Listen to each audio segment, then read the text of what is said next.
Hello students, good morning to all of you. तो आज हम बात करेंगे गॉस थ्योरम का अगला पार्ट। ओके, लास्ट टाइम हम लोगों ने बात की हुई थी इलेक्ट्रिक फ्लक्स क्या होता है, विद्युत फ्लक्स, और उससे रिलेटेड क्वेश्चंस किए हुए थे। तो आज जो है हम उसी से रिलेटेड क्वेश्चंस एक दो क्वेश्चंस करते हैं, उसके बाद डिस्कस करेंगे कि गॉस लॉ क्या होता है और उससे रिलेटेड कैसे क्वेश्चंस आते हैं। ठीक है, उसका प्रूफ क्या है, इन सारी चीज़ों को डिस्कशन करेंगे। तो आइए, सबसे पहले आप सभी का हमारे YouTube channel physics by Ravi sir में स्वागत है। तो आइए अब अपना हम टॉपिक स्टार्ट करते हैं, देखते हैं। तो लास्ट में मैंने आपको कराया हुआ था इलेक्ट्रिक फ्लक्स, है ना। क्या बताया था मैंने कि phi equal to E dot A, या इसी को क्या राइट किया था, phi equal to E A cos theta. Last time मैंने आपको ये बताया हुआ था, तो आई होप आपको पिछला लेक्चर आपने देखा होगा, और अगर आपने पिछले लेक्चर्स नहीं देखे हुए हैं तो आप उसमें यूट्यूब चैनल पर जाकर सर्च करिएगा कि Gauss theorem part 2 physics by Ravi sir. आपके सामने टॉपिक खुलकर आ जाएगा, आप सर्च कर सकते हैं, सर्च करके आप देख सकते हैं ना। जो लास्ट चैप्टर जिसके भी टॉपिक छूट गए हुए हैं पिछले, ठीक है, तो आप उसमें सर्च कर लिया करें डालकर कि जैसे पहला चैप्टर है, हमने पढ़ा इलेक्ट्रोस्टैटिक्स का चार्ज एंड इलेक्ट्रिक फील्ड, तो आप डालिएगा electrostatic part 1, part 2, part 3 by Ravi sir. सारे आपके सामने वीडियो ओपन होते चले जाएंगे। ठीक है, तो हम बात करते हैं ज़्यादा जरा क्वेश्चन देखते हैं, थोड़ा सा एक सेकेंड। तो क्या कह रहा है, ये हमने डिस्कस किया हुआ था। तो एक क्वेश्चन लेते हैं जरा इसी से रिलेटेड। क्या करते हैं, एक ये स्फीयर है और इस पर प्लस क्यू चार्ज रखा हुआ है। ओके, एक ये स्फीयर है और इस पर कैसा चार्ज दिया हुआ है, प्लस क्यू दिया हुआ है, जिसकी रेडियस कह रहा है कितनी है, आर है। रेडियस कितनी दे रखी है, आर दिया हुआ है। क्या निकालना है, फाई टी स्फीयर, मतलब इस स्फीयर का क्या निकालना, इलेक्ट्रिक फ्लक्स निकालना है। और ये फ्लक्स कैसा है, क्लोज्ड। मैंने आपको बताया था ना, क्लोज्ड और ओपन सरफेस की बात की थी, है ना।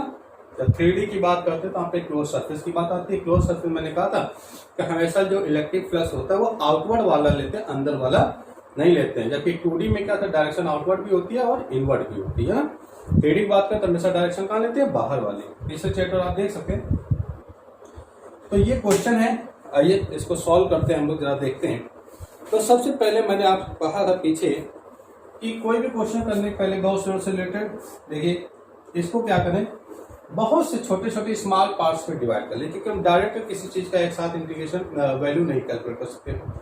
इसलिए क्या करें, इसको हमने छोटे छोटे स्मॉल पार्ट्स में डिवाइड कर लिया। जैसे ये एलिमेंट हमने ले लिया, कहीं भी ले लीजिए आप, एक ये एलिमेंट ले लिया, एक ये ले लेंगे आप, एक ये ले लीजिए, है ना।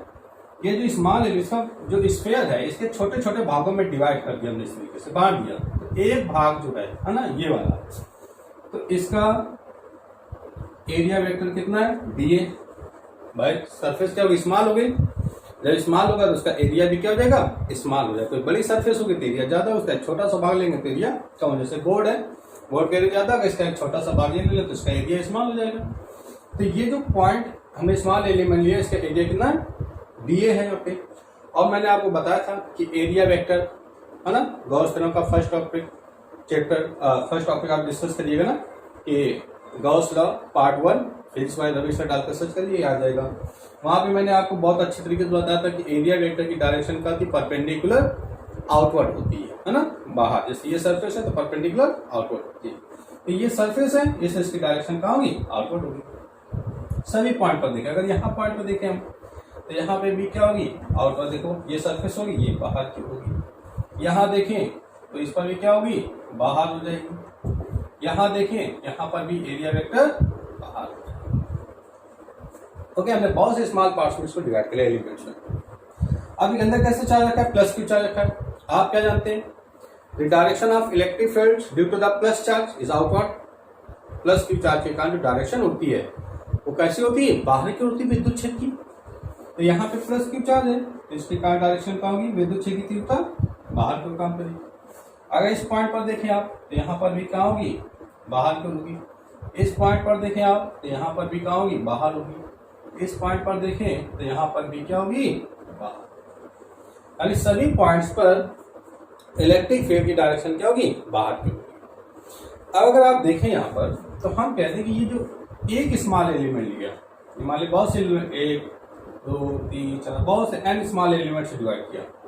मैं बात कर रहा हूँ फर्स्ट एलिमेंट्स के लिए, तो फर्स्ट एलिमेंट्स के लिए फ्लक्स कितना पास हो जाएगा, देखिए तो flux passing through the small element d5, देखिए बताया था d5 पर टू क्या होता है, e a cos थीटा या e da cos लिखा हुआ है। तो इसको क्या कर सकते हैं, देखिए एलिमेंट e एरिया वेक्टर कितना वर्क कर रहा है, da। भाई यहाँ पर देखिए जब एरिया स्मॉल हो गया तो उससे निकलने वाला फ्लक्स भी क्या होगा, स्मॉल होगा, क्योंकि मैंने बताया था आपको कि अगर इलेक्ट्रिक फील्ड की स्ट्रेंथ ज्यादा हो जाएगी, विद्युत क्षेत्र की तीव्रता बल रेखा ज्यादा पास हो तो फ्लक्स बढ़ेगा। अगर एरिया भी बड़ा कर देंगे सरफेस का तो उससे फ्लक्स ज्यादा पास होगा, आपको बताया था, देखिएगा पिछले वीडियो हमारे। इसको हम क्या राइट कर सकते हैं, E D A cos theta. तो हम यहाँ पर बात कर रहे हैं ना, तो देखिए ई और डी ए दोनों की डायरेक्शन क्या है, सेम है, पैरेलल है। जब दोनों की डायरेक्शन सेम है तो इनके बीच का एंगल कितना हो जाएगा, 0 डिग्री। तो D 5 E D A cos 0, cos 0 value 1, तो डी 5 कितना आ गया, ई डी ए, ई डी ए आ गया यहाँ पर, है ना। तो ये निकला किसी एक एलिमेंट्स के लिए निकला है हमारी वैल्यू यहाँ पर, क्लियर हो गई बात। अब अगर हम ये बात करें कि total electric flux, total electric flux कितना हो जाएगा इस पूरे सरफेस के लिए, यहां पर इतना होगा, इस पॉइंट पर भी इतना ही होगा, यहां पर भी इतना होगा, इतना होगा। तो क्या करें, सभी वही इंटीग्रेशन मेथड, क्या करेंगे, पाई ई या टोटल इंटीग्रेशन डी 5, तो 5 नेट लिख दीजिए या ई इक्वल टू कितना हो जाएगा, देखिए इंटीग्रेशन ई डी आ गया। इसको ऐसे लिख सकते हैं, नेट ई बाहर कर लेंगे, इंटीग्रेशन डी, ये आ गया, है ना। एक बात और ध्यान रखेंगे, जब हम बात करें क्लोज सरफेस के लिए, है ना, तो ये जो इंटीग्रेशन का साइन है यहाँ पर कभी कभी रिंग भी बनी होती है, रिंग टाइप का ऐसा बना देते हैं, ऐसा ये इंटीग्रेशन है, एक रिंग बनी है ना, छल्ला बना हुआ है। ये रिप्रेजेंट करता है कि जो सरफेस कैसा, पृष्ठ कैसा क्लोज्ड है, कैसा बंद पृष्ठ समाकल, क्या बता रहा है ये, बंद पृष्ठ समाकल, यानी बंद पृष्ठ लिया जो क्लोज्ड है, क्लियर बात। तो अब एक बात समझ लें आप, यहाँ पे देखिए ये निकला है, नेट फ्लक्स निकला है और ये भी लिखा हुआ है, तो इन दोनों में थोड़ा डिफरेंस क्या है, ये बात समझ लीजिए कि फाई इक्वल टू क्या लिखा हुआ है, ई ए।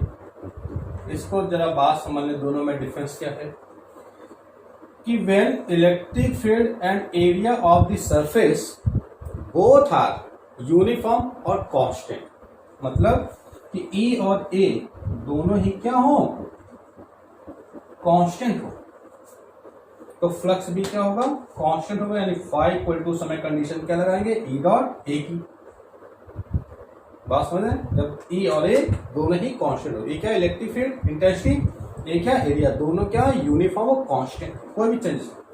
बट अगर ई और डी ए दोनों ही चेंज हो रहे हैं, वेरिएबल हो, क्या हो, वेरिएबल, तो उस कंडीशन पे इसका फॉर्मूला क्या हो जाता है, D phi equal to E T के। ये किसके लिए आ गया, वेरिएबल, क्या वेरिएबल हो रहा, E and D both are variable. Variable मतलब परिवर्तित हो रहा हो, चेंज हो रहा है। जैसे यहाँ पे लिखा हो, नेक्स्ट टाइम कोई सरफेस ले ली, ये देखो टेढ़ी मिली, तो क्या सभी का एरिया इक्वल होगा, इसका नहीं होगा। ये देखो ऐसे ले लिया, कोई भी ले लिया, इससे इलेक्ट्रिक फ्लक्स लाइन पास होगी, इससे भी पास होगी, किसी से ज्यादा पास होगी, किसी से कम पास होगी, तो एरिया भी चेंज हो गया। यहाँ पे देखिए इलेक्ट्रिक फील्ड से 3 पास हो रही, इससे 2 पास हो, इसका फ्लक्स हो गया 3, इसका फ्लक्स हो गया 2। तो ऐसी कंडीशंस के लिए हम वहां पे इलेक्ट्रिक फ्लक्स की कंडीशन क्या लगाते हैं, D phi equal to E D A, किसके लिए, वेरिएबल, है ना। जब ई और डी ए वेरिएबल हो रहा हो, अगर ई और ए को दोनों ही कांस्टेंट है तो उस कंडीशन पे आपके लगाएंगे 5। तो ये हमने क्या किया, टोटल नेट फ्लक्स यहाँ पर निकाल लिया। कितना हो गया, ये आ गया। आई बात समझे। अब इसी से हम गॉस लॉ भी प्रूव कर सकते थे, लेकिन गॉस लॉ में आगे आपको अलग से बताते हैं। बात समझ आ गई। तो ये हमारी कंडीशन हो गई इसके लिए। बात करें इसके बाद, नोट कर सकते हैं आप इसको जल्दी से।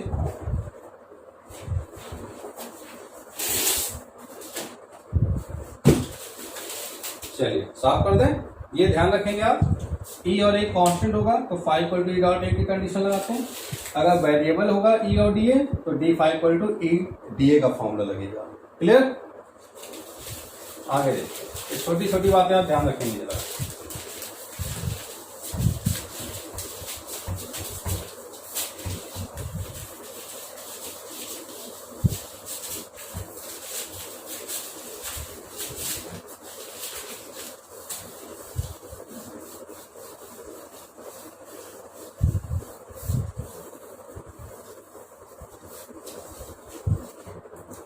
चलिए अब हम बात करते हैं गॉस लॉ क्या होता है। देखिए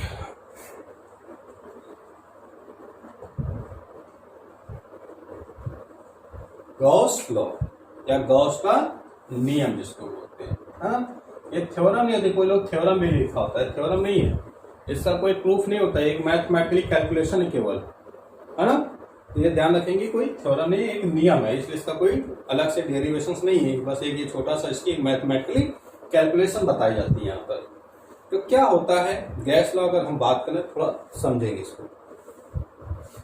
डिफिनेशन की बात करें, द नेट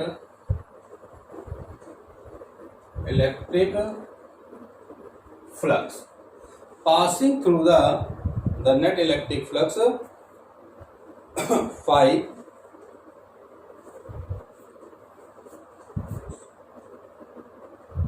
एक second, the net electric flux through the net electric flux through any closed surface is equal to the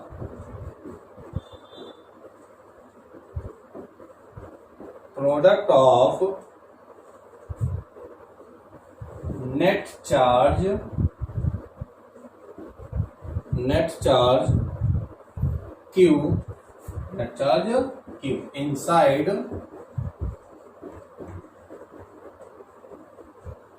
inside the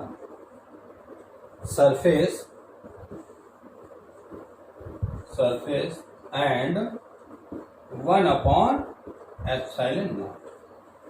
क्या लिखा देखिए, the net electric flux through any closed surface is equal to the product of net charge Q inside the surface and 1/epsilon0। तो Gauss एक scientist का name है, इन्होंने क्या बताया कि किसी सरफेस से, कोई भी सरफेस से, जैसे मान लीजिए कोई सरफेस है ना, इसके अंदर कोई चार्ज रखा हुआ, कितना यहाँ पर Q रखा हुआ है, ओके। तो इस जब चार्ज रखा तो इससे क्या होगा, फ्लक्स बाहर निकलेगा, इलेक्ट्रिक फील्ड लाइन्स बाहर निकलेंगे, ऐसे जितने इलेक्ट्रिक फील्ड लाइन्स निकलेंगे वो क्या होगा, फ्लक्स होगा यहाँ पर, जानते हैं आप। तो इस पूरे सरफेस से, किसी बंद पृष्ठ से, देखो क्लोज सरफेस से, है ना, निकलने वाला जो टोटल फ्लक्स होगा, फाई टोटल फ्लक्स होगा, वो इस सरफेस पर जितना चार्ज प्रेजेंट है, कितना चार्ज है, Q, है ना, तथा 1/epsilon0 का गुणन होता है, यानी लिख सकते हैं 5 = Q/epsilon0। और Q क्या यहाँ पे, इनसाइड चार्ज है, 5 क्या है, इनसाइड चार्ज है यहाँ पे ना। ये किसके लिए बात की हमने, क्लोज्ड सरफेस।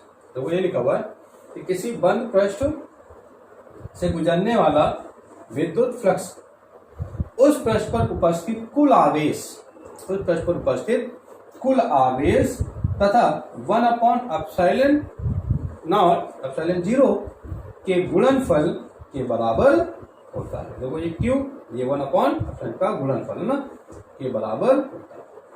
गॉस का क्या बताया गया, ध्यान रखेंगे क्या लिखा हुआ है कि किसी बंद पृष्ठ से गुजरने वाला कुल विद्युत फ्लक्स उस पृष्ठ में उपस्थित आवेश तथा 1/ε0 के गुणनफल के बराबर होता है। क्यों क्या है यहाँ पे अंदर उपस्थित कुल आवेश, और ε0 क्या है आपने पीछे पढ़ा था, परमिटिविटी ऑफ द मीडियम, निर्वात की विद्युतशीलता, वैक्यूम मीडियम है ना, निर्वात की विद्युतशीलता। या कहीं कहीं पर ये ऐसे भी लिखा होता है, देखिए तो phi net equal to Q inside upon ε0, और पीछे हमने इसकी वैल्यू क्या पढ़ी थी फाई की, इंटीग्रेशन E डॉट डी। इसको ऐसे भी लिख सकते हैं हम यहाँ पे, तो भाई ये भी तो फाई की वैल्यू है और ये भी फाई की वैल्यू हमने पीछे कैलकुलेट किया था, तो हम इसको इस तरीके से भी राइट कर सकते हैं। क्लियर बात करें क्लोज्ड बंद पृष्ठ के लिए, तो यहाँ पे क्या लगा देख सकते हैं, क्लोज्ड इंटीग्रेशन लिखा ना, क्लोज्ड सरफेस, किसी बंद पृष्ठ से है ना, किसी बंद पृष्ठ से गुजरने वाला कुल विद्युत फ्लक्स उस पृष्ठ में उपस्थित कुल आवेश तथा 1/ε0 के गुणनफल के बराबर होता है। तो ये टोटल यहाँ पर फ्लक्स की वैल्यू होगी। क्लियर। अब जरा हम बात करते हैं, इसको प्रूफ कर लेते हैं कि इसकी वैल्यू कितनी होगी, है ना। वैसे तो पार्टिकुलर मैंने अभी आपसे कहा कि इसका कोई अलग से डेरिवेशन नहीं होता है, ये कोई थ्योरम है। तो देखते हैं जरा, बात करते हैं, इसको साफ कर देते हैं। चलिए देखिए, नोट कर लेंगे। ओके,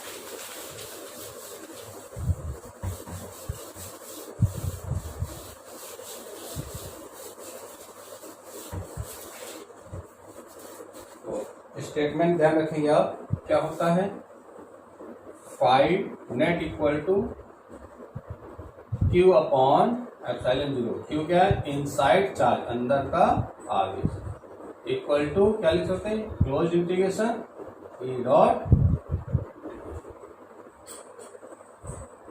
चलिए देखते हैं, इसको हम बात करते हैं। प्रोबेबली हमने पीछे डिस्कस किया था उसी से रिलेटेड कि ये कोई there is a closed surface, okay, in which a positive charge situated at the center। इसके सेंटर पर केंद्र पर एक प्लस क्यू चार्ज रखा हुआ है। The radius of sphere is r, radius कितनी इसकी r है। अब देखिए वही अभी हमने जो एक क्वेश्चन आपको न्यूमेरिकल कराया उसी की हम हेल्प ले रहे हैं, सेम वही बात आ रही है। क्या करें कि इस स्फीयर को फिर से वही बात, टोटल फ्लक्स निकालना हमें फाई, तो क्या करें, टोटल फ्लक्स निकालने के लिए हमको क्या करना पड़ेगा, इसको स्मॉल एलिमेंट्स में डिवाइड करना पड़ेगा। पूरे स्फीयर को छोटे छोटे से एलिमेंट्स में डिवाइड कर लें। तो अगर देखिए हमने एक इसका एलिमेंट ये ले लिया है ना, ऐसे बहुत से एलिमेंट्स ले सकते हैं, कहीं पर भी ले लिया आप, एक एलिमेंट ये ले लिया, ये एलिमेंट ले सकते हैं आप, कोई भी एलिमेंट ले लीजिए। हमने छोटे छोटे से एलिमेंट्स में इसको डिवाइड कर दिया पूरे को, है ना। तो जो स्मॉल एलिमेंट लिया हुआ है इसका कुछ एरिया होगा, यह है सरफेस, सरफेस का एरिया कहाँ होता है, परपेंडिकुलर आउटवर्ड, मैंने बताया था। तो देखो यहाँ पे प्लस क्यू चार्ज, इसके कारण इलेक्ट्रिक फील्ड लाइन्स भी इससे निकलेंगी, है ना, विद्युत बल रेखाएं ऐसे निकलेंगी, इसकी विद्युत क्षेत्र की डायरेक्शन क्या होगी, ये होगी। सेम अगर यहाँ पर ये क्या हुआ, DA vector, electric field E, यहां देखिए ये भी सरफेस है परपेंडिकुलर, डीए इलेक्ट्रिक फील्ड ये, यहां देखेंगे डीए इलेक्ट्रिक फील्ड। बात समझ आ गई भाई। सरफेस इलेक्ट्रिक फील्ड डायरेक्शन क्या होती है, मैंने कहा था भाई, क्लोज सरफेस, क्लोज सरफेस मैंने कहा था हमेशा डायरेक्शन ऑफ इलेक्ट्रिक फील्ड हमेशा कौन सी होती है, आउटवर्ड वाली, बाहर की जो सरफेस से बाहर जाती है, इनसाइड की तो बात ही नहीं करते हैं, 2D सरफेस की नहीं बात कर रहे है ना, ओपन सरफेस की। तो हमने अगर देखें सभी पॉइंट्स पर, तो ई और डी ए दोनों की डायरेक्शन सेम है, यहाँ देखो दोनों की डायरेक्शन सेम है, यहाँ भी दोनों की डायरेक्शन सेम है, यहाँ भी दोनों की डायरेक्शन सेम है। तो हम ये कह दें कि electric flux passing through the small element, किसी एक स्मॉल एलिमेंट से कितना फ्लक्स पास हो रहा है, देखिए electric flux passing through any small element, है ना। Electric flux passing through any small element, या एनी या द भी लिख सकते हैं ना। किसी भी एक स्मॉल एलिमेंट से कितना फ्लक्स पास हो रहा है ना। तो अभी मैंने आपको बताया था क्या था कि डी फाई इक्वल टू क्या था, ई डी ए कॉस थीटा, बताया मैंने, ई डी ए कॉस थीटा। देखो इस पॉइंट पर देखिए ई और डी ए दोनों की डायरेक्शन क्या है, सेम है। Angle between them 0, that D phi equal to E D A cos 0, cos 0 value 1, then electric flux E, okay, electric flux E D A.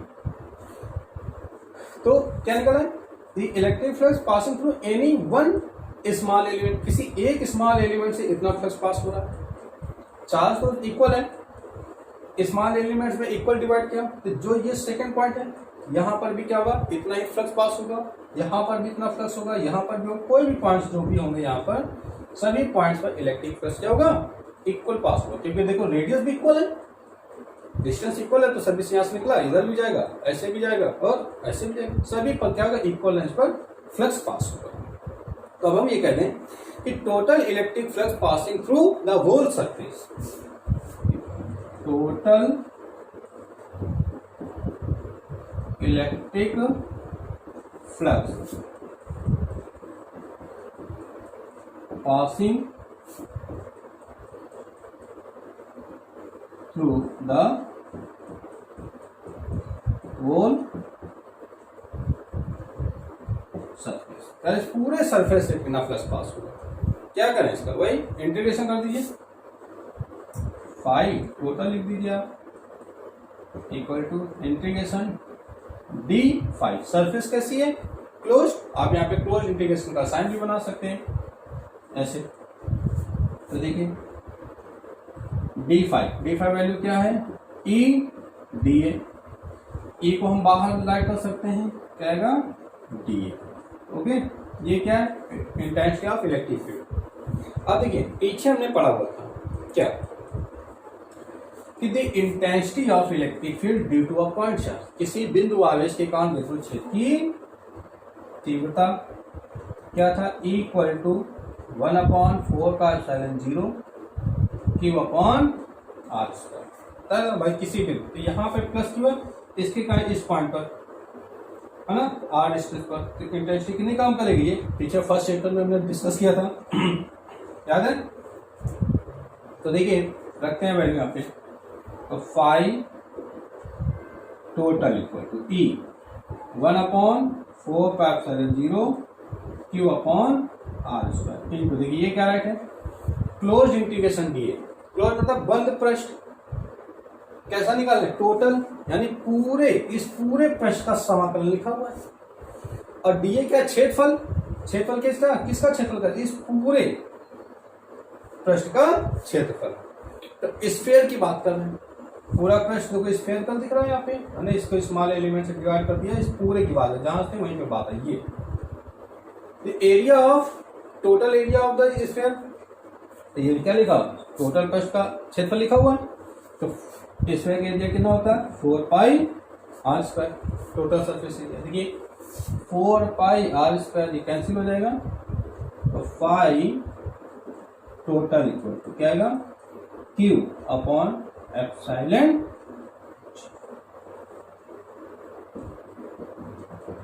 Okay. तो ये निकला है नेट फ्लक्स या total flux passing through the whole surface, that is called Gauss law. देखिए phi Q upon epsilon 0, Q upon epsilon 0, note कर लीजिए। देखिए इसी को एक हम और मेथड से भी प्रूव करते हैं, सॉलिड एंगल के अकॉर्डिंग, है ना। सॉलिड एंगल क्या होता है, अभी हम सॉलिड एंगल की भी बात करेंगे आपसे, तो फिर उस मेथड से बता दें तभी रिजल्ट आपका यही रहेगा। तो अभी हमने इसको देखा, नोट कर लेंगे आप, जरा साफ कर देते हैं इसको। देखिए एक बात और समझ लें आप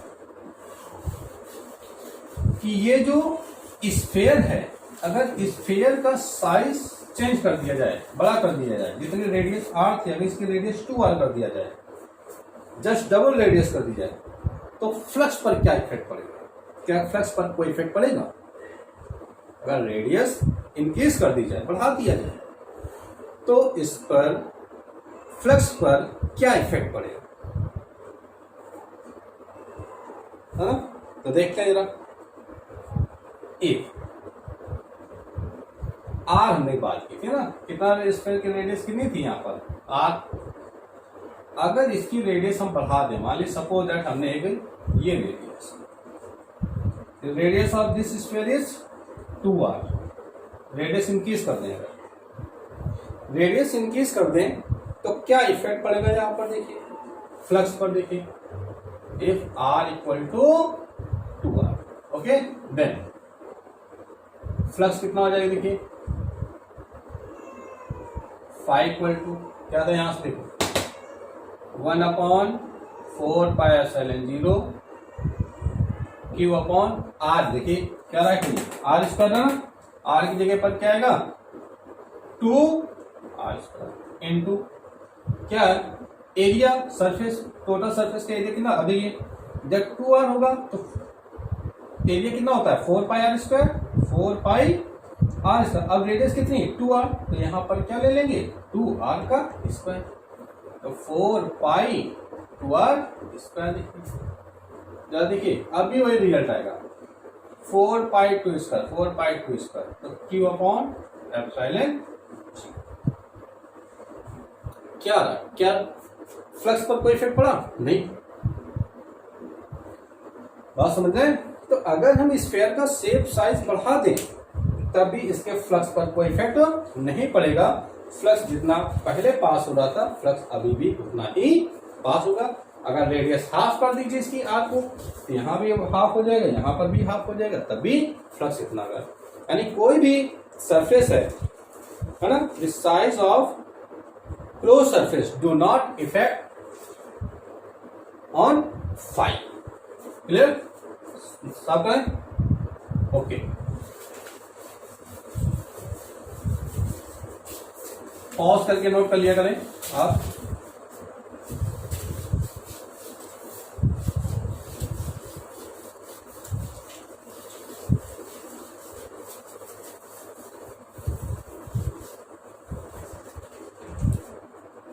है ना? तो आप यहां पर राइट कर सकते हैं क्या, the size of close surface do not,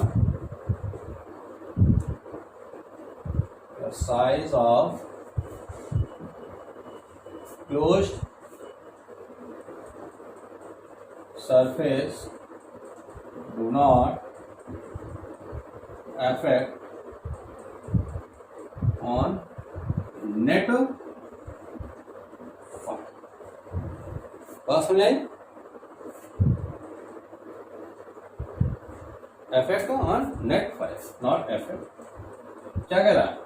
the size of closed surface, मैंने भी कहा ना, साइज आप कितना भी बढ़ा दो तो क्या होगा, मैं r से 2r किया तभी रेडियस कितना फ्लक्स आया Q/ε0। वही लिखा हुआ कि सरफेस का साइज फ्लक्स पर कोई इफेक्ट नहीं डालता है, जितना पहले था उतना ही बाद में रहेगा, साइज आप कुछ भी चेंज करते चले जाएंगे। ठीक है?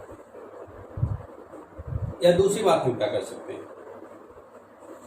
कि the size of close surface do not affect shape. क्या size of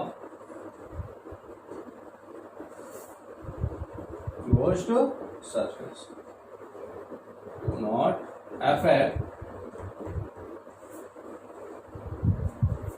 shape।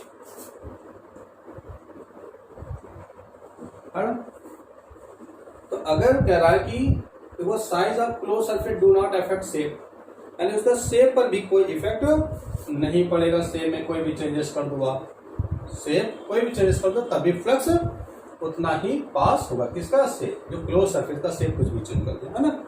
या हम कह सकते हैं क्यू चार्ज जो था, है ना, तो क्यू चार्ज से हमेशा Q upon phi naught flux निकलेगा। Okay, always flux passing through Q charge is Q upon epsilon not. हमेशा क्यू चार्ज से Q upon epsilon naught charge flux ही निकलेगा। दो बातें ध्यान रखना, इंपॉर्टेंट बातें, कि शेप जो क्लोज सरफेस उसका शेप हम कुछ भी कर दें तभी उसके फ्लक्स पर कोई इफेक्ट नहीं पड़ेगा। साइज कुछ भी कर दें तभी फ्लक्स पर कोई इफेक्ट नहीं पड़ेगा। हमेशा क्यू चार्ज से Q upon epsilon zero flux ही पास होगा। बात क्लियर हो गई?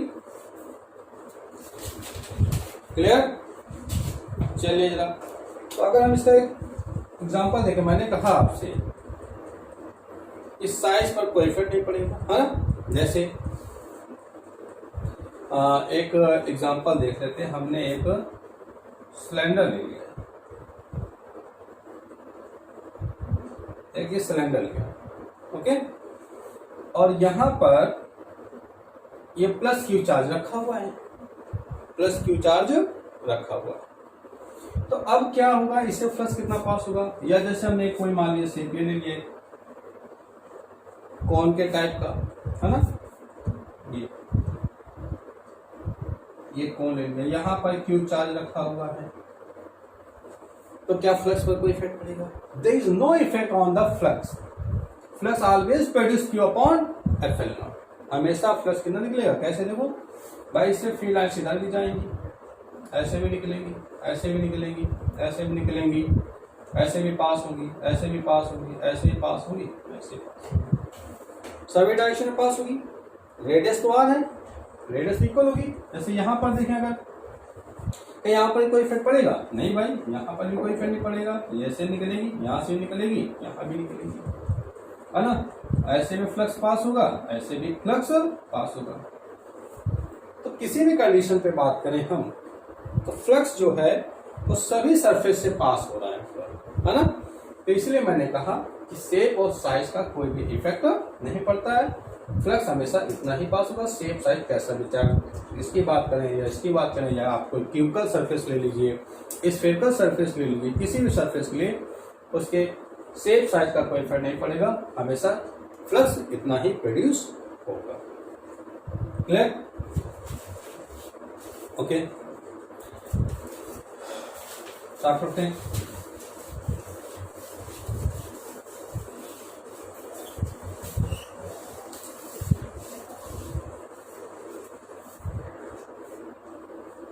देखते हैं जरा सम इम्पॉर्टेंट पॉइंट। क्या बात करते हैं? देखिए कि अभी मैंने आपसे कहा कि किसी क्लोज सरफेस के लिए बात करें ना, तो क्लोज सरफेस के लिए for closed surface electric flux phi equal to Q upon epsilon zero होता है ना। और ये जो सरफेस होती है, जो ड्रॉ करते हैं सरफेस, है ना, वो सरफेस को हम गॉसियन सरफेस भी कहते हैं। क्या बोलते हैं सरफेस को? गॉसियन सरफेस भी कहते हैं, है ना। ध्यान रखें, किसी भी क्लोज सरफेस के लिए जो फ्लक्स होगा वो कितना होगा? Q upon phi equal to Q upon epsilon zero. Q क्या है? Total inside charge. क्लियर बात? तो मैंने क्या कहा, फ्लक्स हमेशा कहाँ होना चाहिए? अंदर होना चाहिए, बाहर की तो बात नहीं की। अगर बाहर फ्लक्स होगा तो क्या इफेक्ट पड़ेगा? जैसे देखो, एक ये कोई बॉडी है, कोई सरफेस है, और यहां पर कोई चार्ज रखा हुआ है।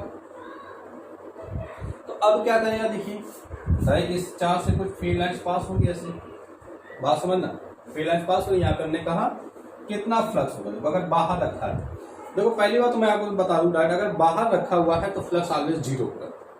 क्या होगा? Always zero. यहाँ पे प्लस चार्ज रखा हुआ है, प्लस चार्ज में इलेक्ट्रिक फील्ड लाइंस क्या होती है? बाहर की ओर निकलती है, निकल रहा। जितनी फील्ड लाइंस निकलती हैं वही क्या होता है? हमारा इलेक्ट्रिक फ्लक्स होता है। यहाँ पर देखिए, बात समझ आ गई? तो अगर देखें यहाँ पर जो फील्ड लाइंस निकलती है, यहाँ पे दो सरफेस पे टच कर रहा है, एक यहाँ पर और एक टू सरफेस। तो अगर इस पॉइंट पर बात करें, देखिए यहाँ पर मैं एक टेंजेंट डाल देंगे, है ना, तो एक सरफेस बन गई, सरफेस बन गया ये, इस तरीके से सरफेस बन गई ना। और आप क्या जानते हैं यहाँ पे एरिया वेक्टर की डायरेक्शन क्या होगी? The direction of area vector always perpendicular to the surface, हमेशा क्या होती है? परपेंडिकुलर। तो ये सरफेस है भाई, तो एरिया वेक्टर की डायरेक्शन कहाँ होगी? इधर क्यों हो जाएगी? ये हो गया, है ना, ये सरफेस की डायरेक्शन एरिया वेक्टर की सरफेस के परपेंडिकुलर, परपेंडिकुलर, क्लियर? जरा यहाँ देखो, ये अब इस पॉइंट पर देखो, यहाँ पर ये सरफेस है, तो इस पॉइंट पर एरिया वेक्टर की डायरेक्शन क्या होगी? हमेशा आउटवर्ड होती, मैंने कहा था, या क्या, या क्लियर? अब देखिए जरा, तो हम कहते हैं, ये मान लेते हैं हम इसको, ये फर्स्ट पॉइंट, ये सेकंड, ये फर्स्ट सरफेस है, सेकंड सरफेस। तो फर्स्ट सरफेस से इलेक्ट्रिक फ्लक्स कितना हो जाएगा? φ1 इक्वल टू देखिए ई डी ए कॉस थीटा। अब इस पॉइंट देखिए, डायरेक्शन ऑफ इलेक्ट्रिक फील्ड ऐसे जा रही है इस डायरेक्शन में, डी ए भी इसी डायरेक्शन पे वर्क कर रहा है, दोनों की डायरेक्शन क्या है? सेम है, इक्वल है, दोनों की डायरेक्शन सेम होगा, पैरेलल है, तो इसका इनके बीच का एंगल कितना हो जाएगा? 0 डिग्री। कितना होगा? 0। क्या राइट कर सकते हैं? E D A cos 0, cos 0 value 1, E D A 5। Okay, second surface पे देखिए, फाइव टू इक्वल टू, देखिए फॉर्मूला फिर से लगाया, E D A cos theta. अब देखिए five two equal to E D A. अब देखिए थीटा की वैल्यू क्या रखेंगे? देखिए इलेक्ट्रिक फील्ड किधर वर्क कर रहा है? इधर क्यों? देखिए ये इस डायरेक्शन पे काम कर रहा है, जबकि एरिया वेक्टर की डायरेक्शन क्या है? इस दिशा में, ये देखो अंदर की ओर, ये अंदर क्यों काम कर रहा है? डी ए, ये इलेक्ट्रिक फील्ड, ये डी ए, दोनों कैसे हैं? अपोजिट भाई, ये ई और ये द एंगल बिटवीन देम ऐसे काम करता है, ये ई, ये डी ए, ई डी ए, दोनों ऐसे 180 डिग्री पे काम कर रहे हैं। ये पूरा एंगल कितना बनेगा? 180 डिग्री। देखो, है ना, तो cos 180, cos 180 वैल्यू -1, -1 तो क्या आएगा? माइनस ई डी ए। टोटल फ्लक्स कितना हो जाएगा? फाइव इक्वल टू φ1 प्लस φ2, φ1 कितना? E D A, φ2 minus E D A, cancel होगा बेटा, फाइव इक्वल टू 0। क्लियर? तो इसीलिए मैंने कहा, if charge is placed outside this surface then the electric flux passing through the surface always 0। अगर charge बाहर रखा हुआ है तो उससे निकलने वाला फ्लक्स क्या होगा? हमेशा 0 होगा। लेकिन अगर अंदर रखा है तो अंदर कितना होगा? वही बात समझ आ गई? ये बाहर रखा था, देखिए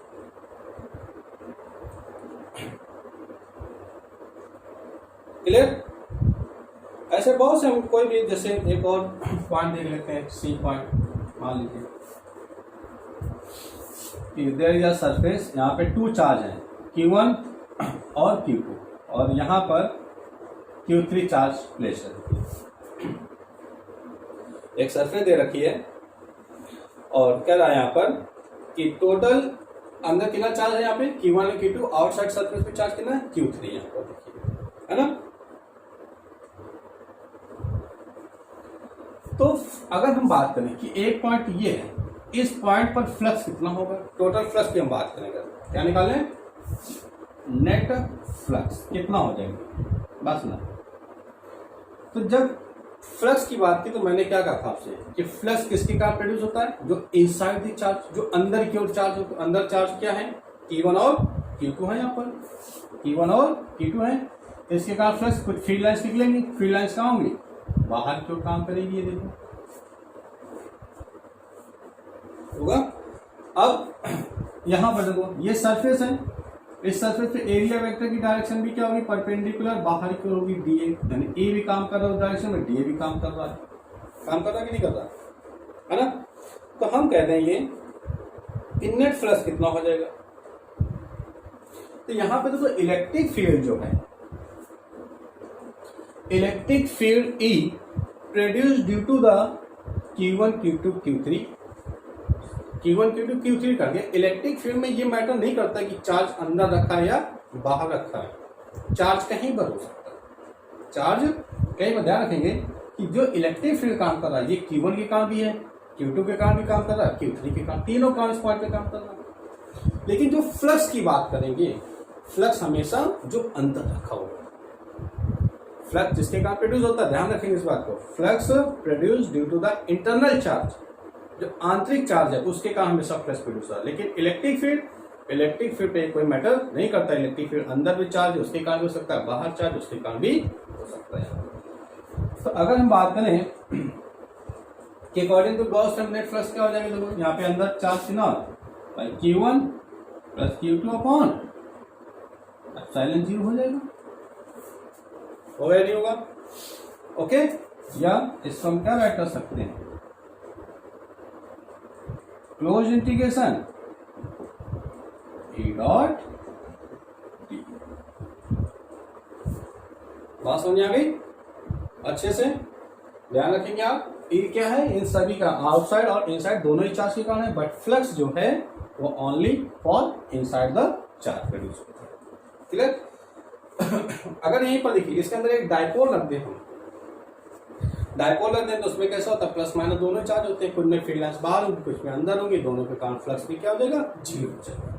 ध्यान रखेंगे इस बात को। अगर इसके अंदर हम एक डायपोल रख दें तो डायपोल के लिए इसकी जो वैल्यू होगी फ्लक्स की वो क्या होगी, 0। ओके, ये कुछ बातें थी इंपॉर्टेंट, साथ करते हैं, नोट कर लेंगे।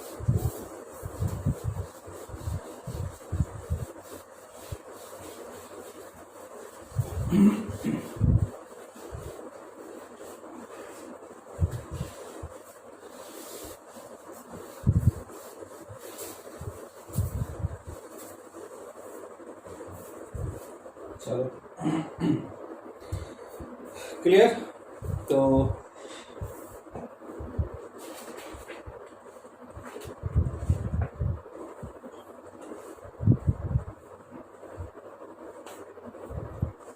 एक क्वेश्चन हम करते हैं, जरा देखेंगे आप।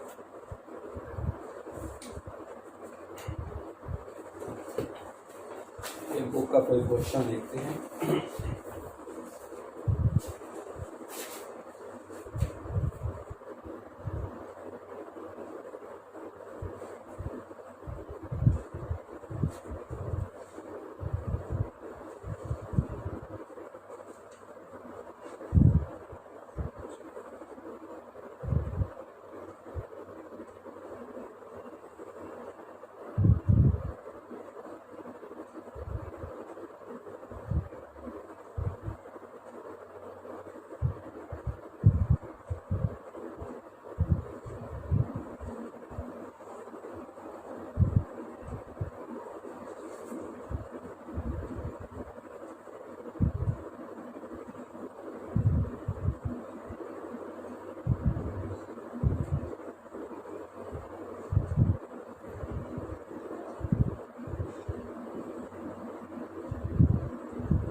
देखिए एक क्वेश्चन दिया हुआ है,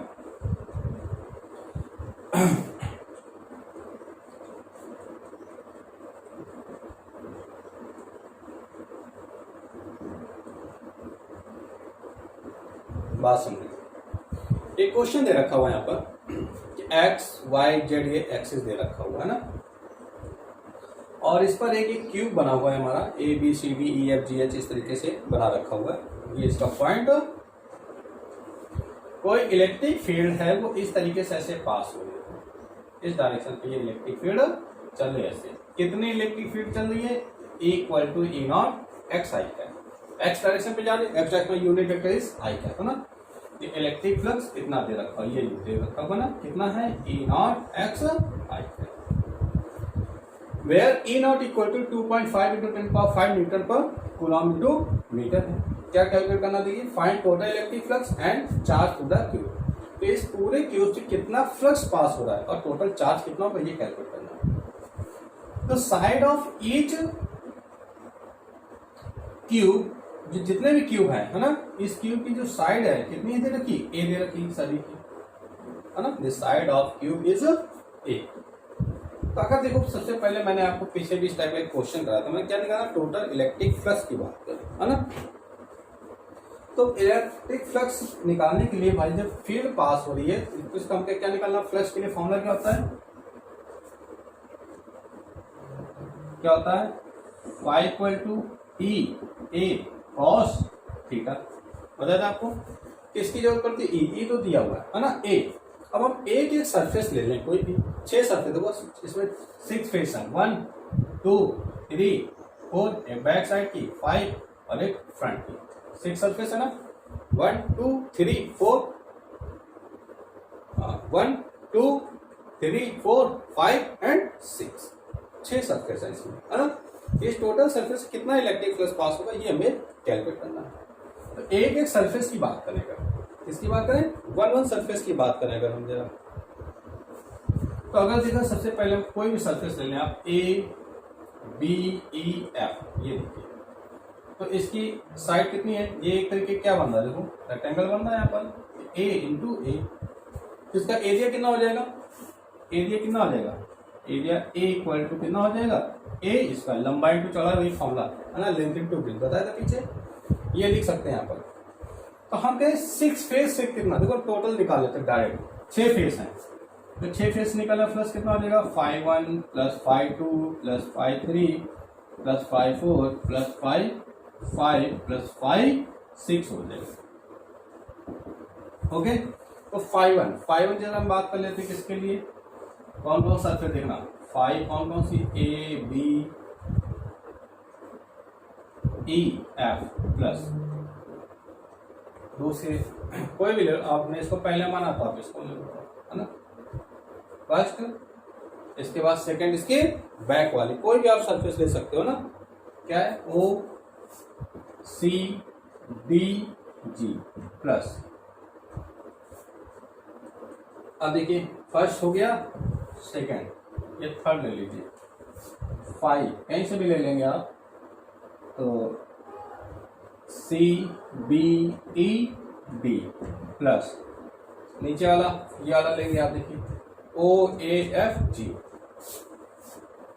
ओ ए एफ जी प्लस, अब कौन सा होगा इसके बैक, बैक ये वाला पीछे वाला, ओ सी बी ए, ओ सी बी ए, ओ सी बी ए प्लस। अब बेटा फ्रंट की देखिए क्या बन रहा है, ये बन रहा है ये वाला, है ना, क्या, डी ई एफ जी। फिर बात, अब देखिएगा बात समझे हमारी, लाइफ इलेक्ट्रिक फील्ड ऐसे पास हो रही है, ये है ना।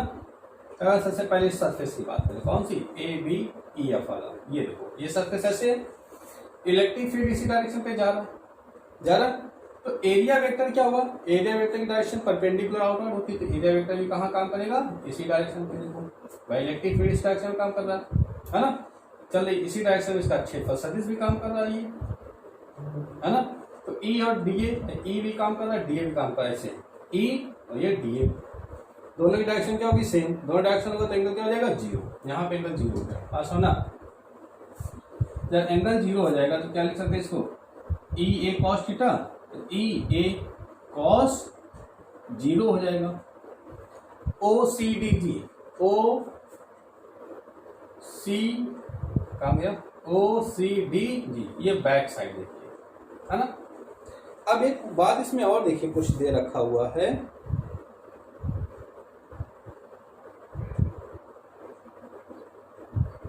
OCDG की अगर हम बात करें तो इलेक्ट्रिक फील्ड तो ऐसे पास हो रही है, ये देखो सरफेस है, इलेक्ट्रिक फील्ड ऐसे जा रही है, बट एरिया वेक्टर की डायरेक्शन क्या होगी, परपेंडिकुलर, ये देखो, ये इधर, ये इधर जा रहा है ना, बात समझ रहे हो।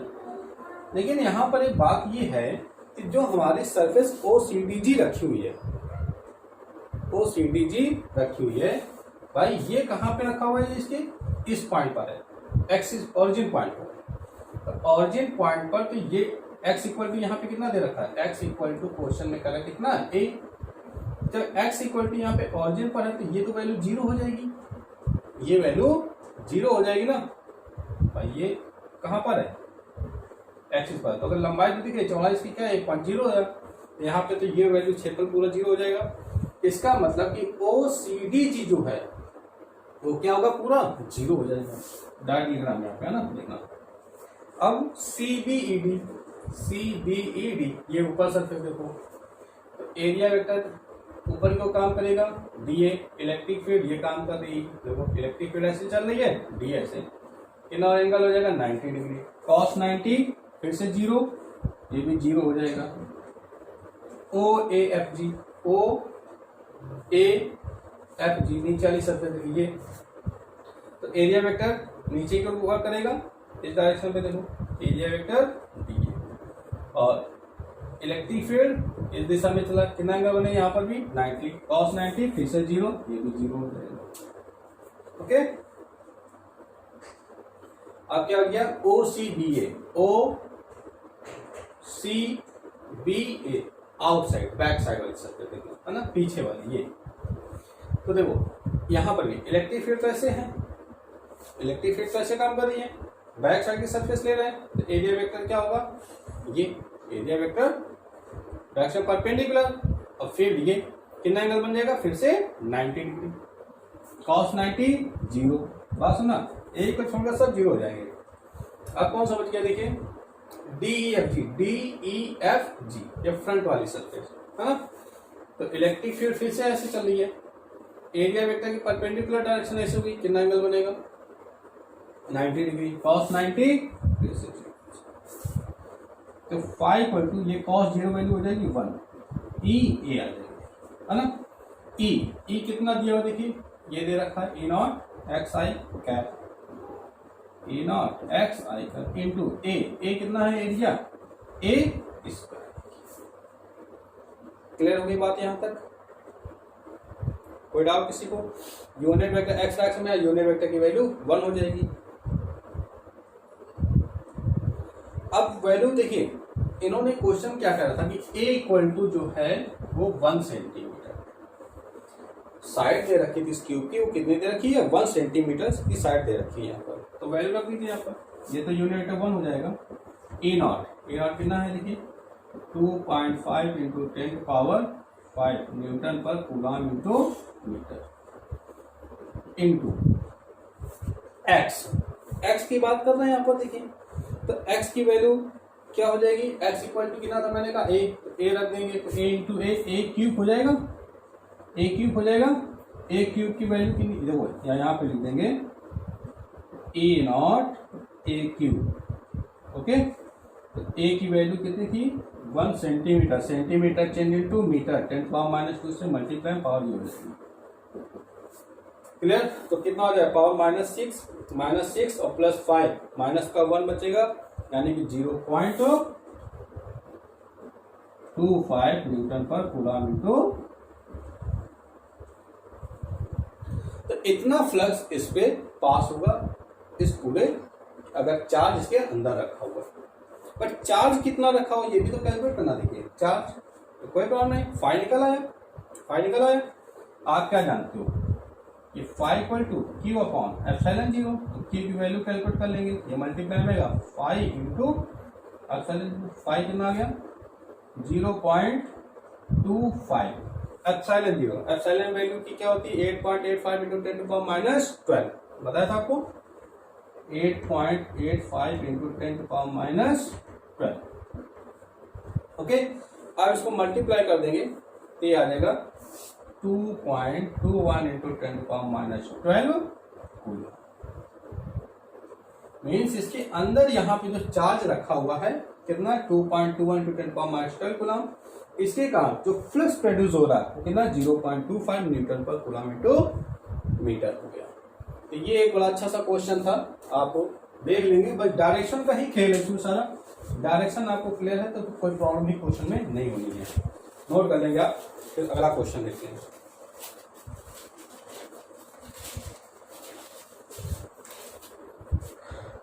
ओके, साफ करते हैं, देखिए नोट कर लिया आपने पॉज करके।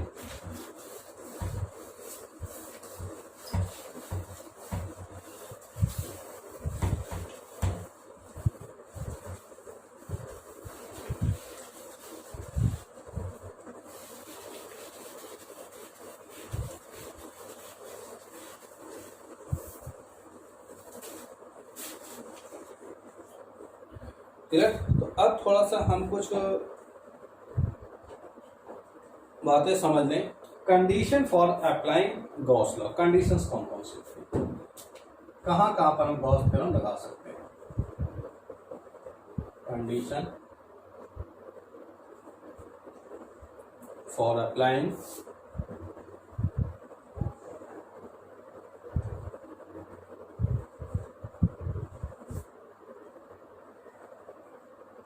Gauss law. Okay, condition for applying Gauss law. तो इसकी कंडीशंस क्या क्या होती है, कहाँ कहाँ पर हम गॉस लॉ यूज कर सकते हैं, बात इसकी आ रही है। तो पहली बात कि the Gaussian surface should be symmetrically about charge. जो चार्ज है जहां पे जिस सरफेस में रखा हुआ है, जो सरफेस हम बना रहे हैं वो कैसे होनी चाहिए, सिमेट्रिक। चलिए बात करें, देखिए क्या मैंने कहा, the Gaussian surface should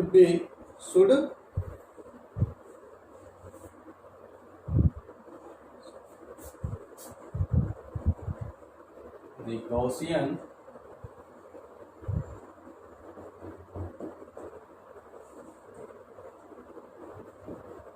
surface should be symmetric। कैसे होना चाहिए, सिमेट्रिक होना चाहिए।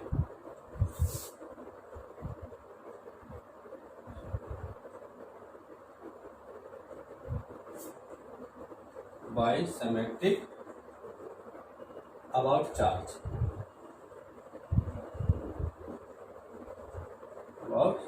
और चार्ज डिस्ट्रीब्यूशन। क्या कह रहा है, Gaussian surface should be symmetric about charge, यानी जो चार्ज रखा हुआ है उसके चारों ओर जो गॉसियन सरफेस की संरचना होनी चाहिए, कैसे होनी चाहिए, सिमेट्रिक होनी चाहिए, सममित होनी चाहिए। या जहां पे चार्ज का डिस्ट्रीब्यूशन हो रहा है वो भी कैसे होनी चाहिए, सममित। अभी बात करेंगे, आपको क्वेश्चन बता देंगे इसके अकॉर्डिंग, तब आपको समझ में आएगा। अभी थोड़ा पॉइंट देखेंगे, है ना। दूसरी बात करा, the electric field must be symmetric. The electric field must be symmetric। Electric field भी कैसी होनी चाहिए, सिमेट्रिक होनी चाहिए। कहां पर, एट ऑल पॉइंट्स ऑफ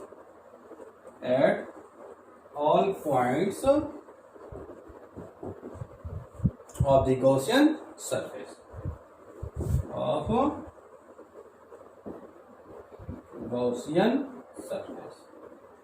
है ना। करा कि जो electric field must be symmetric at all points of Gaussian surface. सभी पॉइंट्स पर गॉसियन सरफेस जो होगी उसके सभी पॉइंट पर इलेक्ट्रिक फील्ड क्या होनी चाहिए, सिमेट्रिक होनी चाहिए। केवल अभी पॉइंट देखेंगे, अभी हम आगे डिस्कस करेंगे इसको, सवाल आपको बताएंगे। The angle theta must be same, angle theta must be same at all points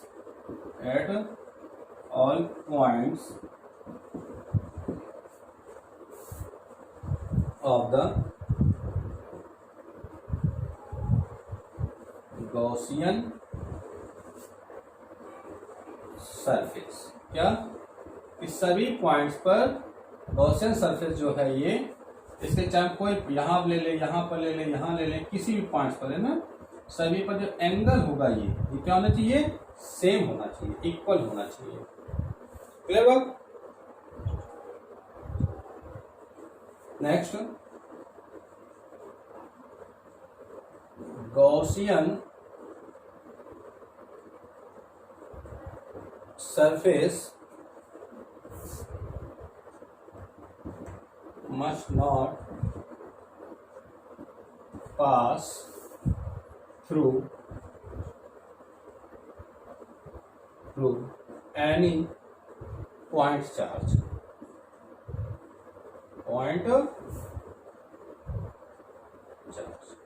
चार बातें और भी हैं, ये चार बातें इंपॉर्टेंट समझ लें क्या मैंने कहा।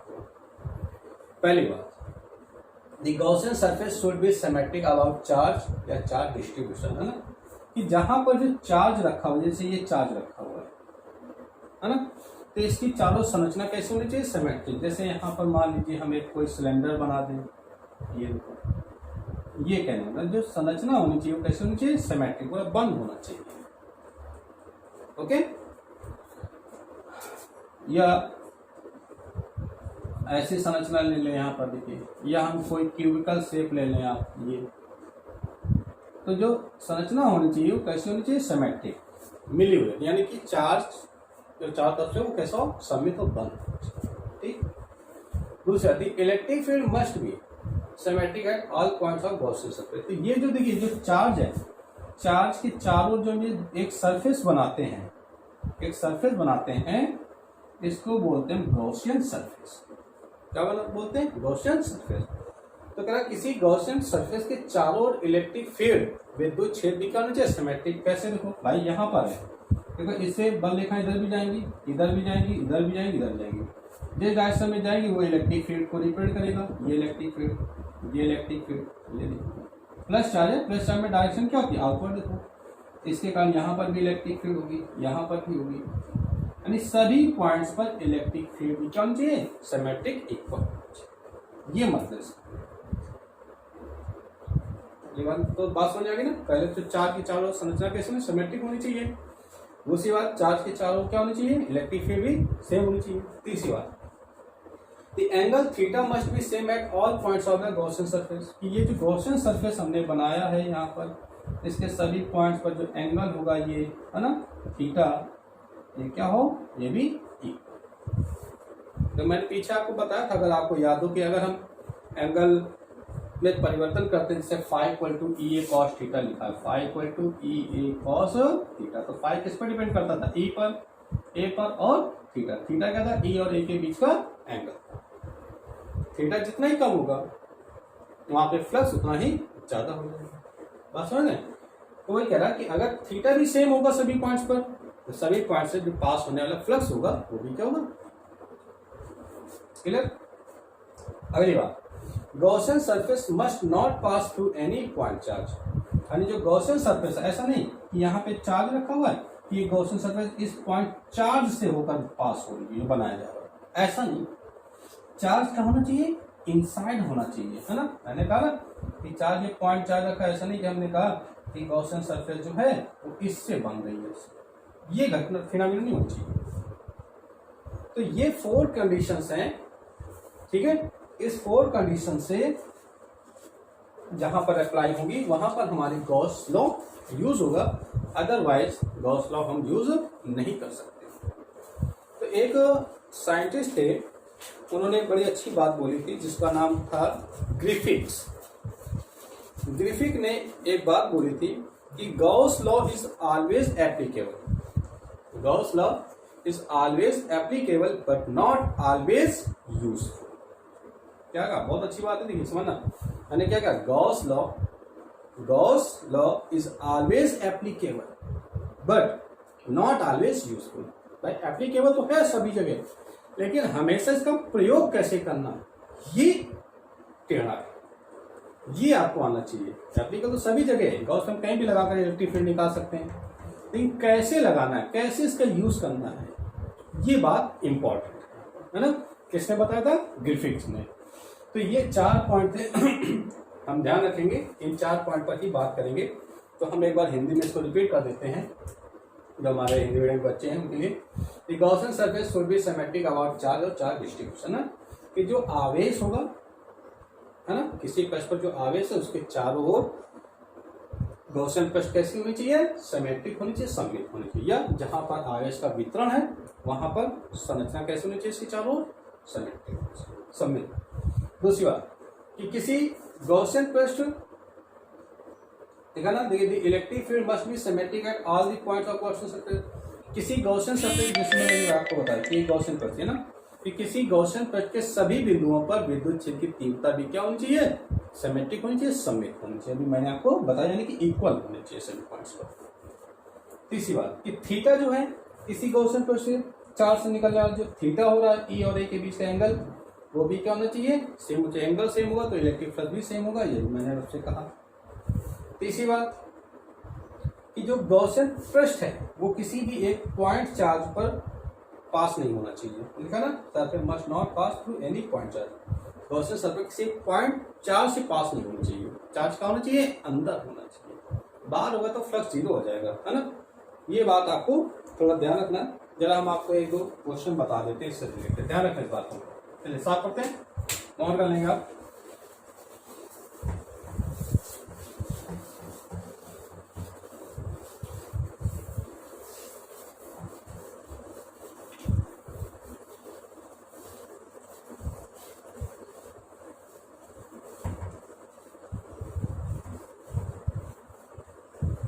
चलिए देखते हैं जरा, एक क्वेश्चन हम डिस्कस करते हैं। जैसे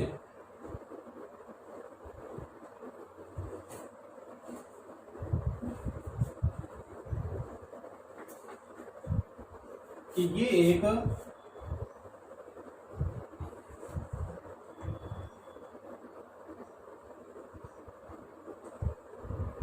हेमिस्फीयर है, क्या है? Hemisphere, okay. और यहां पर इसके बीच में कोई चार्ज रखा हुआ है क्यों? बात सुनना, चार्ज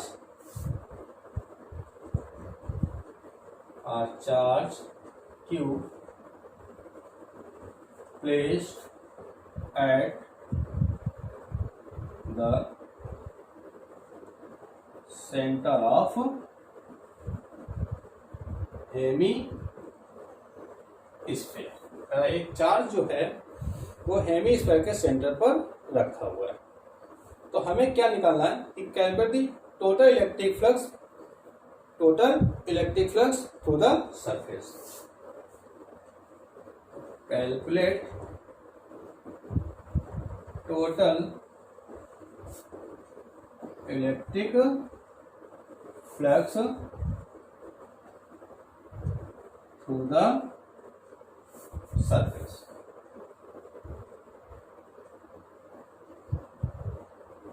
ओके, ये कह रहा देखिए कि एक कोई चार्ज है यहाँ पर, एक ये हेमिस्फीयर यानी अर्धवृत्त है, अर्धवृत्त के बीच में यहाँ पे कोई चार्ज रखा है, यहाँ पे क्यों रखा हुआ है ना। तो कह रहा है इससे जो पास होने वाला टोटल फ्लक्स कितना होना चाहिए? टोटल फ्लक्स कोई बता सकता है? ट्राई करें एक बार, शायद अगर आप बात करें, गॉस थ्योरम पढ़ लिया आपने, बड़ा इजी सा क्वेश्चन है, हुआ नहीं? देखते हैं जरा। तो मैंने भी कुछ पॉइंट्स आपको बताया। मैंने क्या कहा कि जो चार्ज है उसके चारों जो गॉसियन सरफेस है उसकी संरचना कैसी होनी चाहिए? सममित होती, सिमेट्रिक होनी चाहिए। जरा देखिए भाई ये कैसा रहा होगा? स्फीयर, ये ऐसा स्फीयर रहा होगा, है ना भाई। इसी की संरचना तो ये आधी संरचना बन रही है, ये है, ये बात समझिएगा, ये यहाँ रखा हो चार्ज भाई। पूरी बात हुई जो मैंने पॉइंट्स बताया, इसके बाहर नहीं जाना आपको। संरचना कैसे होनी? सममित होनी चाहिए, सिमेट्रिक होनी चाहिए। एक चार्ज था हेमिस्फीयर है तो पूरा स्फीयर क्या होगा, पूरा स्फीयर तो ये होगा, इसके यहाँ पर सेंटर पर रखा हुआ था चार्ज, यहाँ रखा हुआ था। तो हमने बात की इसके हेमिस्फीयर आधा वृत्त की बात की, तो आधे से कितना फ्लक्स पास होगा ये कह रहा क्वेश्चन, बात समझ रहे हैं। तो अगर पूरा चार्ज ये रखा हुआ देखिए, तो हम कह रहे हैं कि इस पूरे स्फीयर से कितना फ्लक्स पास होगा, क्या बात करें कि flux passing the whole sphere, देखिए flux passing through whole sphere कितना हो जाएगा, phi equal to Q upon epsilon zero. मैंने कहा था ना, लिखा है पॉइंट कि जहां चार्ज क्यू होगा वहां से हमेशा flux Q upon epsilon zero produce होगा, है ना। तो इस पूरे से देखो इतना प्रोड्यूस हो रहा है ना, तो इसके आधे भाग से कितना हो जाएगा, आधे भाग से कितना हो जाएगा भाई, फ्लक्स भी तो आधा हो जाएगा, फ्लक्स भी क्या हो जाएगा, आधा हो जाएगा, यानी कि तो फ्लक्स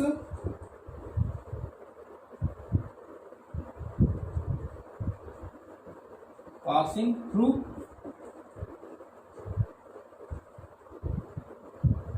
हेमिस्फीयर अर्धवृत्त से कितना फ्लक्स पास होगा, तो कितना हो जाएगा, 5 बाई 2 हो जाएगा, ये रख दीजिए यहाँ पर, तो Q अपॉन 2 एप्सिलॉन जी।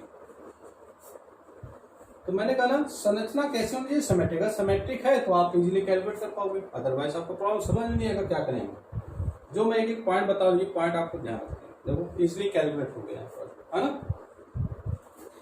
और देखते हैं जरा एक क्वेश्चन, साफ करते हैं इसको, देखिए एक यहाँ पर देखिए सिलेंडर,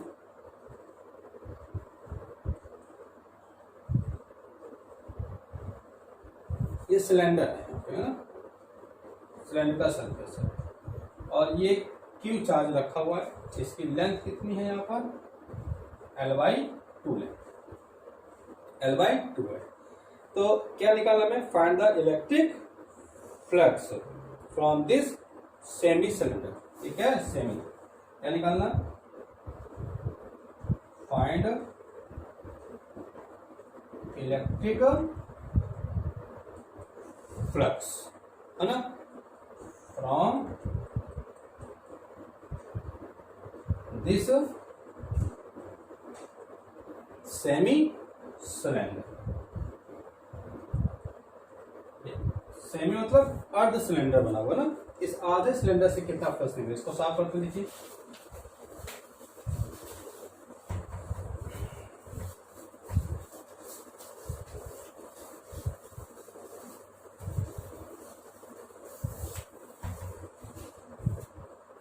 चलिए देखिए क्या लिखा है, find electric flux from this semi cylinder ना, सेमी सिलेंडर से कितना अर्ध आधा बना हुआ है, तो इसकी संरचना कैसे होनी चाहिए, सममित, मैंने कहा क्लोज्ड सरफेस होना चाहिए। तो अगर देखो इस बात को, ये सिलेंडर कैसे बना हुआ है भाई, सेमी है,